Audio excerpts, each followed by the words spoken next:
quite the night in the association for our old Blazers. You guys lost your 13-point spread bets. What are we doing here? What are we doing? They've already stolen my joy as a fan. Now they're stealing my money. Yes, they took my money last Friday. What are we doing here? Come on. Well, it started out in an optimistic viewpoint from you. They were down 10 after 1. First quarter was beautiful. I wasn't watching the game. I was tracking because I don't care enough to watch. And then I saw in the second quarter they had the lead, and I thought, I need to turn this on and watch this game. I want to get to everything. Something you touched on there. Yeah. This isn't a judgment. It's just a question. Mm-hmm. Were you watching anything? Like, why not just... this is my only question for you and listeners like you who are pretty honest in our Twitter mentions. Yes. If you're not watching anything but you're watching TV, why not just watch it? Even though who cares if they win? New Hampshire primary, baby. Big primary night last night. You were tuning into the New Hampshire primary? I'm old. What do you want from me? I care about politics. I'm weird. I know. Did Haley get your vote, or you want MAGA Exit again? polls were fascinating. Results. Everybody's giving speeches like they won. I love it, dude. I'm here for it. Tim Scott had quite the clips that I saw. He was standing back there. He's out there. He wasn't just standing. He's standing to the podium. I love you. I love you. Love this guy. I love you, man. A lot of makeup that guy's wearing today. So Oklahoma City starts out strong. Then Portland outscores them by 18 in the second quarter. Just a breakthrough second quarter for the old Blazers. Yep. OKC had a first quarter and thought, this game's over. And then Portland said, we actually came to play tonight. And it was a dogfight. And Portland played pretty well. Scoot had a great game for them. Ant wasn't efficient with, he was 5 of 12 from the field, but he hit some big shots down the stretch. I thought Jabari was awesome. He was great. Jabari's been one of the bright spots of this crap season so far to me. I said yesterday, I can see the vision, but I can't see the vision in the vision. Jabari's one of the pieces that I look at and I say, feels like a guy. Feels like a guy. I think it's 3 straight games now in double figures for him, or with a double-double. I mean, he's on a nice little run here in the last week. He plays pissed off. Yep. He's a smart player for his age and his inexperience. He's just making things happen for them. Why haven't you brought up dominating yet? It's a conversation, I think, for a different day, to be honest with you. Okay. I just didn't know if we wanted to talk about dominating. I did bring it up on a poll question, and I got called out for it, and then he went and had 5 points and 7 rebounds. I didn't know he was playing half the game. I forgot that he was even in the lineup. I thought, did he get snowed in Oklahoma City, too, and not make it to the arena? So let's get to the play-by-play here. So this is Blazers up 1. Yes. There's about 40 seconds left. Brogdon has the ball near the sidelines. Blazers have timeouts. Oklahoma City's going to double, obviously, to try to create a turnover. Portland and any other team in this situation, refs are normally looking for timeouts to be called because that's what happens. Yeah. The ref, for some reason, didn't hear or pay attention, didn't see Brogdon or hear Brogdon. Chauncey's screaming, but his hands are low, so I don't think the ref could see it up. These guys are, 6'7", 6'8", and no timeouts called. Brogdon gets frustrated, drops the ball again. He's called for a double dribble. Swag, let's play the technical sequence. This is from Valley, Oklahoma. I wanted to play our buddy Demers. I couldn't find the cut. We couldn't find the cut. Here is Valley, Oklahoma's call on the Chauncey Tech. Turner stunt. They want a foul. Brogdon has some timeouts. He got away with a double dribble or no? Is Phillips trying to call timeout? He's lined up on Brandon Schwab and he got teed up. He was actually out on the floor and he's still out on the floor. And that's going to be a double technical and he's headed to the showers. Now you've got Scott Brooks out on the floor. Yeah. The Blazers incensed that they didn't get the timeout called. Well, I don't know why the player didn't call it. Brogdon tried to dribble the basketball, and he had his back to Chauncey Billups, and Chauncey is pretty upset as the coaching staff is grabbing him. Brogdon trying to call timeout, got tied up, then dribbled. You see the indication that he was trying to call timeout. Chauncey Billups thought it should have been granted. Brandon Schwab didn't give it to him. And there's Billups out on the floor. All right, well, he gets tossed after that. Yes. He is ejected from the game. Oklahoma City gets the free throw, ties it. Williams hits the 2-point shot. They go up. They end up winning. This isn't important, but I love that our out-of-bounds play is a lob. With 2 seconds left. After Ant had hit a deep three. Like, I don't care if he's 5 feet behind the three-point line. I'd rather Anthony Simon shoot a three there. I mean, you got enough time to catch and dribble twice with 2 seconds left almost. I mean, that's an eternity in NBA world. I hated that play. It was a horrible play. I hate that play. Malcolm Brogdon throwing a lob to DeAndre Ayton at the rim, and it came up short. Well, here's Chauncey in the postgame talking about that sequence and getting tossed. This was a tough situation. You know, we got timeouts. Referees usually are prepared for that, you know, that instance, that situation. I'm at half court trying to call a timeout. It's just frustrating play. Malcolm should feel just as frustrated. He was trying to call a timeout as well. What else would you be trying to do in that situation? You know, it's a bang, bang, easy, simple play. 2 refs on this game, Dirt, are first-year refs. They had 2 refs in their first year working the same game together. Doesn't seem like a good strategy. Well, the refs are having a bad moment. The league in itself is struggling in a lot of ways. I've always said, love the sport, hate the league. Swag and I talked about this for the show. The Minnesota-Charlotte game with Cat 62 that they lost. Yeah, 2 nights ago. The last 2-minute report came out, and the NBA said that they missed 12 calls in the last 2. Just in the final 2 minutes. That's so incredibly bad. This was...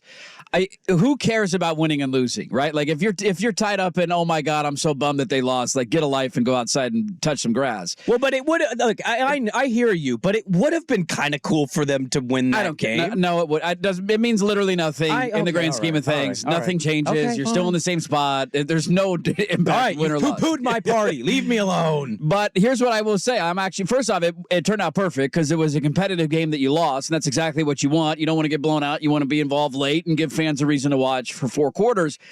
I think other fans have asked over the last couple of weeks for Chauncey Billups to show some fire, some passion, like in games where his team just completely no-shows. Can we like break a clipboard on the sideline? Can you get tossed early? Can you show some emotion? I was glad that he did this last night. It probably cost him the game, gave him a free throw. They missed the first one, made the second one, and as you point out, hit the game-winning shot before Portland's final possession. But I loved it that he got pissed off. That was a BS call. They were clearly fouling Brogdon, and I hate that officials don't just quickly blow the whistle in those situations when the team is clearly trying to foul. Well, but you say that on the side of the team with the ball in the lead. When it's your team down 1 and you send a double, you kind of want that to be extended a couple seconds so they can maybe get the steal. There's bias there, undoubtedly, when it's working against your team or for your team, but I hate that they're allowed to basically do whatever they want in those moments. You grab an arm, you scratch a guy, but you know that if it's a foul, it's not the end of the world. That's ultimately what you want, and so if you hammer a guy pretty hard, it doesn't matter. They're going to call the same foul either way. Billups was clearly trying to call a timeout. Brogdon himself tried to call a timeout. They didn't grant any timeout. Like, I'm glad that he got pissed and he got tossed from that game. That's exactly what I want to see. I don't know if he can coach his way out of a cardboard box, but at least showing some passion when your team gets screwed, dude, that was a plus night for me for Chauncey Billups. What do you do if you're the NBA? The Blazers protested this call after the game, by the way, and Woj is the one that reported it, and now Portland is waiting on the league to protest this. They're not going to get this. No, I mean, it'll never happen. It's a symbolic protest. This happens in baseball all the time. Well, this has happened. No, hold on. It has. It doesn't happen often for sure. It's probably not going to work. They did this in Miami when Shaq was a Heat. Mm-hmm. They protested Shaq's 6th foul. Shaq left the game. They were wrong on the foul. And when they redid this, they won the protest. They brought that game back months later. Like played from that moment of the 6th foul. No points were scored in the final 50 seconds when they replayed it. Shaq wasn't even on the Heat. Yep.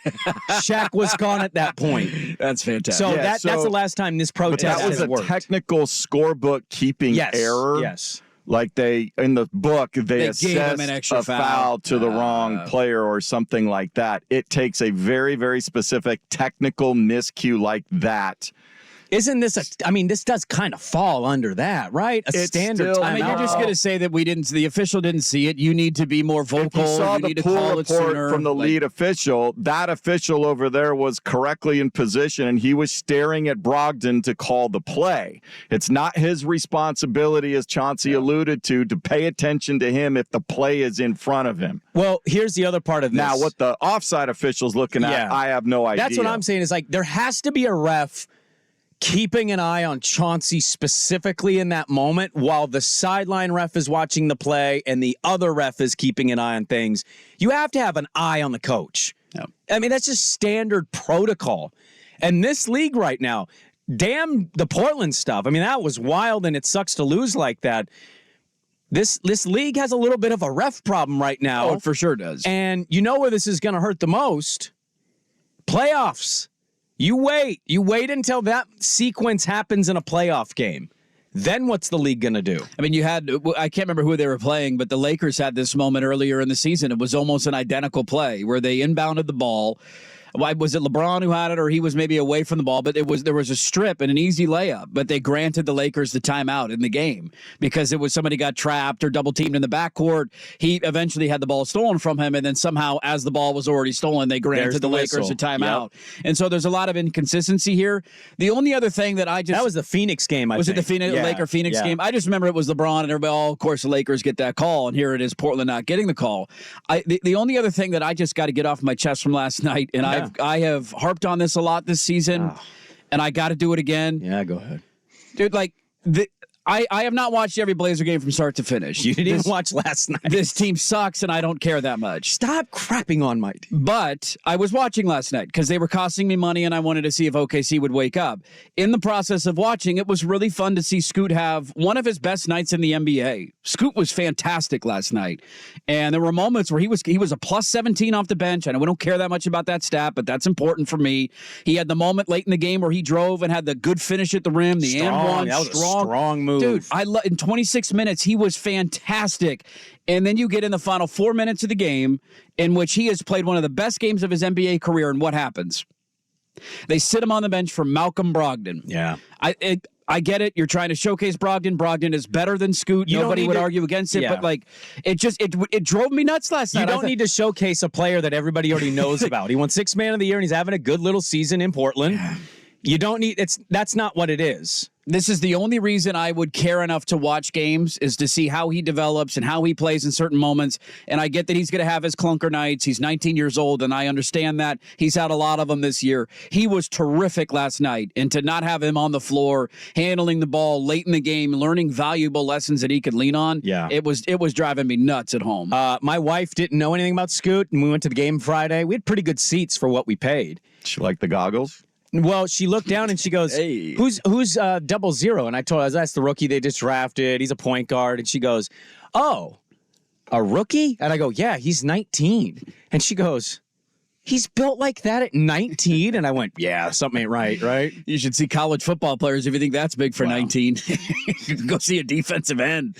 Massive. We don't go to a lot of college football games together, but yeah, she would probably have a similar reaction. These kids are in college. I say that every time I'm on a set, like, how? How is that a 19-year-old? What? No. That 18-year-old would whoop my ass right now. I would not stand a chance against that kid. Devastating loss last night. Maybe necessary to lose the game, but I'm with you. Like, I don't need Brogdon at the end of the game.